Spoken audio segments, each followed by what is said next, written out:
चौथा पाचवा हप्ता येतो किती कोटींची तरतूद आहे? जेवढे पैसे लागतात तेवढी तरतूद आहे. ह्या गोष्टीला 46,000 कोटी रुपये एकंदरीत लागणार आहे.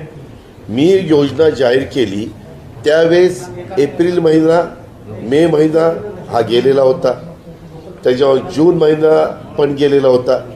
3 महिने 12 महिन्यातले कमी झाले होते, 9 महिने राहिलेले. 9 महिन्याच्या करता मी 35,000 कोटीची तरतूद केली. लिहून घ्या, 35,000 कोटी. त्याच्यामुळं हिशोब लावा, 12 महिन्याला 46,000 कोटी, तर 9 महिन्याला किती? ते 35च्या आतच येतात. अरे बाबा, मी खूप वर्ष याचं काम केलेलं रे अर्थमंत्री म्हणून. हे काय होतं, विरोधक त्यांना वाटलं नाही ही योजना इतकी लोकप्रिय होईल. आम्ही ज्यावेळेस महाराष्ट्रामध्ये फिरतो